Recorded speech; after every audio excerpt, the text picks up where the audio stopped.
Antoine Bioy, bonjour. Bonjour Pascal. Comment souhaites-tu, Antoine, te présenter? Enseignant-chercheur, praticien, passeur. Dans l'ensemble, je pense que des activités que je peux avoir. Mon souci premier, c'est d'être une sorte de courroie de transmission, de permettre le passage de quelque chose d'un état à un autre, de transmettre. Et en fait, cette notion, en tout cas, de continuité est vraiment très importante pour moi et d'être un élément qui aide, qui favorise chez les gens la continuité de quelque chose, que ce soit les étudiants à l'université, que ce soit les personnes que je peux former, que ce soit les patients. Je pense que certainement ce mot de passeur qui me décrit le mieux, qui en tout cas est ce qui décrit le mieux ce qui mon moteur. Alors, tu dis quelque chose là qui est intéressant, c'est que tu parles de continuité. Et c'est Mm. rare que j'entende parler avec les patients de la continuité. Ça veut dire que ils viennent vers toi, tu les découvres à cet instant-là, vous êtes tous les deux dans un instant qui va vous permettre l'échange dans la continuité. Ah oui, oui, mais j'ai un sens aigu de l'avant et de l'après. Enfin, vraiment la notion de continuité, la ligne, les adieux ne me conviennent pas. C'est-à-dire que pour moi, la vie est toujours une histoire d'avant-après, de rencontres, de choses qui se font, qui se défont, et même quand ça se défait, ça peut se refaire autrement. Et donc, du coup, c'est en ça que cette notion de continuité, elle est importante pour moi. C'est que j'ai beaucoup de mal à rentrer dans quelque chose de façon absolument neuve et j'ai beaucoup de mal à quitter quelque chose de façon définitive. Il y a voilà, ce sentiment de l'avant et de l'après, avec ou sans moi, à travers moi, ou peu importe, mais en tout cas, ce sentiment de l'avant et de l'après, cette importance est vraiment très, très, très, très sensible chez moi. Quoi. Est-ce que tu peux Mm. penser là, spontanément, à quelqu'un qui, pour toi, est très important dans ton histoire, que ce soit médical, que ce soit scientifique, peut-être au niveau de l'hypnose, peut-être complètement ailleurs, un visage qui est très présent dans ton esprit? Euh, alors ça, c'est assez compliqué parce que ça obligerait à faire des choix et il y a des personnes qui ont été importantes évidemment dans tous les domaines de ma vie. Je fonctionne mieux aux environnements. Dans les rencontres avec les gens, dans ce qu'ils peuvent m'emmener, le contexte et l'environnement est quelque chose qui est important pour moi. C'est-à-dire que lorsqu'il y a du plaisir ou de la curiosité à être avec quelqu'un, à apprendre, à échanger, que ce soit patient ou peu importe, en fait, c'est l'ensemble dont je me nourris et pas simplement d'une personne. Et donc, il y a des personnes qui ont été très importantes pour moi professionnellement, ça c'est sûr. Il y a Pascal Keller qui m'a appris, qui m'a sensibilisé en tout cas à la relation. Il y a Roustan évidemment qui m'a sensibilisé à la question du corps et même certainement plus. Il y a Jean-Claude Lavaux que tu connais aussi qui m'a sensibilisé à la dimension de la culture. Il y a des personnes comme ça, il y a Toby Nathan, bien sûr, voilà, qui m'a sensibilisé aussi à peut-être plus son parcours et la défense des idées chez lui, et qui m'a sensibilisé.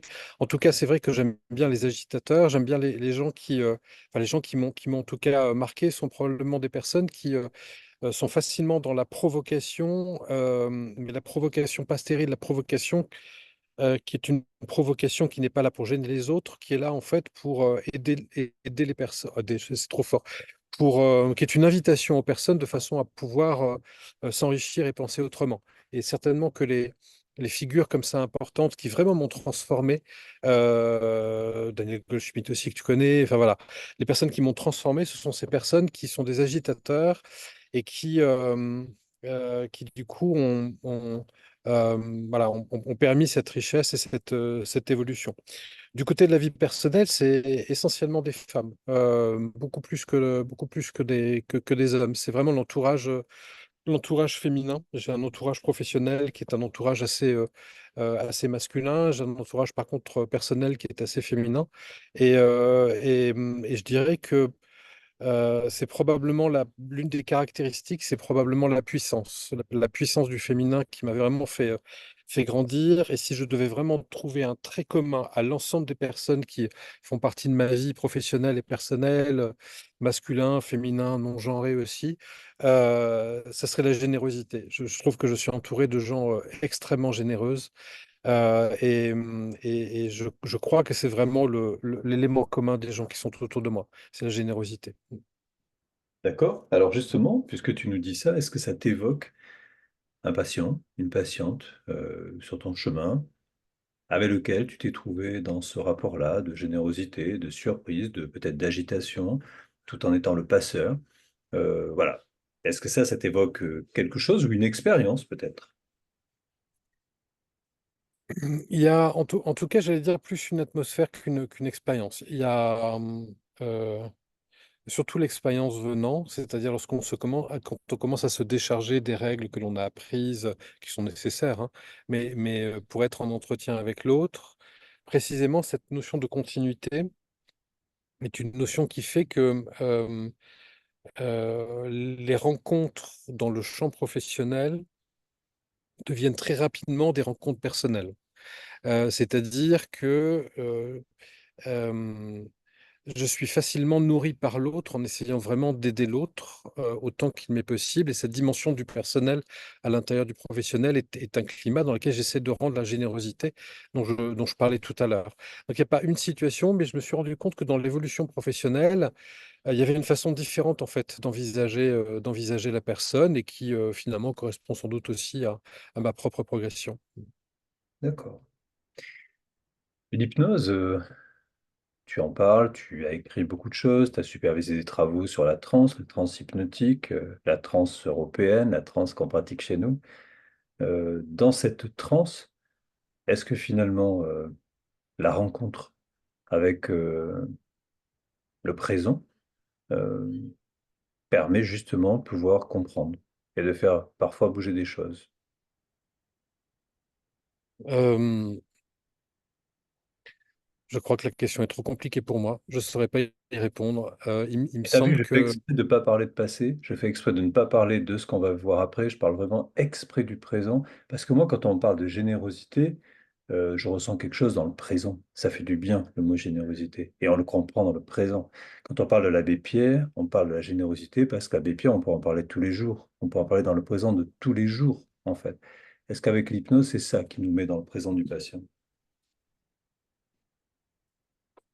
il y a des mots avec lesquels j'essaie de ne plus faire pour voir un peu ce que ça donne. Il y a le mot inconscient, mais il y a le mot aussi de présent. J'essaie de le remplacer par ça va paraître une envie de faire mal aux mouches, j'essaie de le remplacer par le mot euh, d'instant. Et il me semble que l'instant il y a une dimension de fugacité, mais aussi d'intensité dans ce mot-là. Le mot de présent, je le perçois comme étant un peu une prison. C'est-à-dire, on enlève l'avant, on enlève l'après, il reste le milieu, mais il n'empêche qu'il y a quand même des murs qui délimitent. L'instant, il y a quelque chose de l'ordre de l'étincelle, de la fugacité, de la vivacité, de l'excitation. Il y a quelque chose qui fait pop tout d'un coup, et puis ça nourrit immédiatement, ça a changé, quoi. Quelque chose a été changé. Et je trouve que cette notion d'instant, en tout cas moi, elle me parle plus que la notion de présent. Alors, Antoine, là, tu me fais penser évidemment à l'année qui arrive, avec les conférences. Tu as été présent sur plusieurs conférences, tu le seras dans d'autres. Et en particulier, on te retrouve avec Joël, où vous nous parlerez de ce travail au contact des patients pour leur permettre d'être plus autonomes dans leur vie. L'instant peut tout changer. L'instant Mhm, peut aussi être révélateur pour certaines personnes d'une partie de leur façon de penser. Et j'ai entendu aujourd'hui deux personnes me parler de changements complets de vie mhm. suite à une consultation avec d'autres personnes, hein, pas forcément avec moi, où on a la sensation que cet instant-là était le moment où ils ont appuyé sur un bouton, ou peut-être ils ont arrêté de chercher à appuyer sur un bouton, et les choses se sont faites différemment. Est-ce que tu peux nous parler, dans cet instant-là, d'un livre, d'une musique, d'une région, de quelque chose qui te tient à cœur et que tu as envie de nous faire partager pour cet été? Oh, alors d'abord, ce que tu me disais tout à l'heure m'évoquait une chose, c'est que je crois que pour les patients, l'instant, c'est bien quand il trébuche, c'est quand il y a le bouton et puis en fait, il dérape, il passe à côté. J'ai l'impression que le changement, c'est quand il y a l'instant du dérapage du bouton qu'on voulait appuyer, mais ça, c'est un autre débat et on en discutera certainement cette année.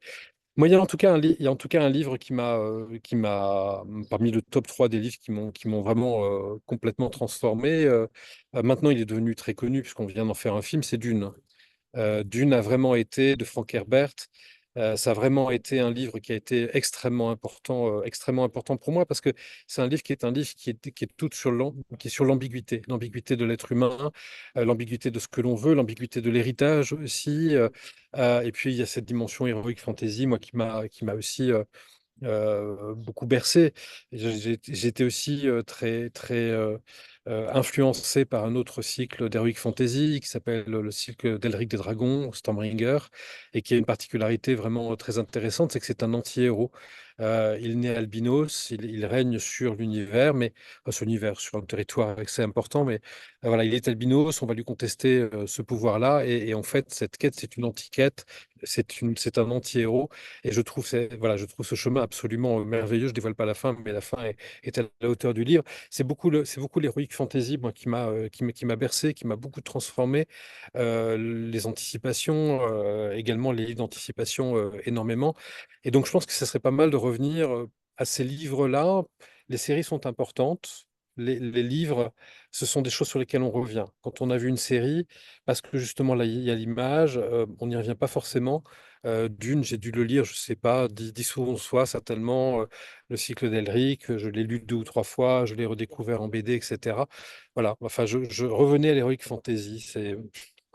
Ça serait mon conseil pour cet été. Hmm. La musique, Oh bah la musique, là, dans 50 minutes, je serai aux fêtes de Bayonne pour chanter la Peña Bayona et commencer les fêtes de Bayonne. Donc, je souhaite d'ailleurs à tout le monde de très bonnes fêtes, que vous soyez présents ou non. Donc, là, actuellement, la musique qui vraiment va m'occuper, c'est effectivement l'hymne de l'Aviron Bayonnais, le meilleur club de rugby au monde, même si de temps en temps, on laisse gagner les autres top 14, mais on reste quand même les meilleurs. Et donc, c'est l'hymne de l'Aviron Bayonnais, la Peña Bayona, qu'il faut absolument avoir pour commencer les vacances. Tous les ans, je fais commencer mes congés aux fêtes de Bayonne. Cette année, un peu plus tôt, puisque les fêtes de Bayonne sont 15 jours plus tôt, mais systématiquement, depuis des années, je prends mes vacances au premier jour des fêtes de Bayonne. Et c'est cette chanson inaugurale qui la commence. tout est dit, hein. Presque Tout tout. est... On va terminer sur une chose. Tu as une tenue, et maintenant je comprends mieux. Donc tu as la tenue Mm, de la feria, là. On est d'accord. absolument, ouais. On est d'accord. Pourquoi Mm. il y a ce foulard rouge? Alors, il y a plusieurs histoires par rapport à ça. En fait, a priori, c'était la tenue qu'ils avaient au Feria de Pampelune initialement. Et c'est Luis Mariano qui aurait en fait ramené en fait, ce costume des fêtes de Bayonne, enfin, des fêtes de Pampelune vers les fêtes de Bayonne. L'idée, en fait, c'est qu'on ne puisse pas distinguer les gens par leur classe sociale. Et donc, on est habillé tout en blanc. Là, je ne vais pas vous faire un défilé de mode, mais on est habillé tout en blanc. On a la ceinture qui s'appelle une cinta qui est rouge, qui pend sur le côté. Alors, il n'y a plus le béret, avant il y avait le béret. Il n'y a plus la gourde non plus, avant il y avait la gourde. Et puis effectivement, ce foulard qui permet en fait également de marquer une appartenance. Le foulard, je vais le tourner et vous allez voir mon appartenance du jour. Eh bien, c'est Hypnosia. Voilà, le centre de formation qui est le lieu à partir duquel je pars aujourd'hui, puisque nous avons une masterclass et tous les stagiaires aujourd'hui sont aux couleurs des Hypnosia pour les fêtes de Bayonne. Voilà. Et donc le foulard marque une appartenance, la tenue, c'est pour que les gens n'aient pas à se distinguer les uns des autres, qu'on fasse tous la fête de la même façon. Et ce qui est très très beau à voir dans la région, c'est que tout le monde le fait. Fête de Bayonne, vous avez 1 million, il y a 1 200 000 personnes sur les 5 jours, vous avez 1 200 000 personnes qui est habillé de la même façon et c'est cette dimension humaine, cet instant des fêtes qui est justement formidable. Écoute, Antoine, tu as dit plein de choses. Ça donne envie de lire, d'écouter, de te retrouver dans les conférences qui arrivent. Juste un mot, les 5 conférences qui auront sur l'ACCH dans l'année qui arrive vont aborder le pouvoir et tu en es une nouvelle fois un peu le parrain. Tu as accepté d'être présent pour t'associer à notre réflexion. Je te remercie, passe de bonnes vacances, à très bientôt. Merci Pascal, bonnes vacances à toi, bonnes vacances à tout le monde.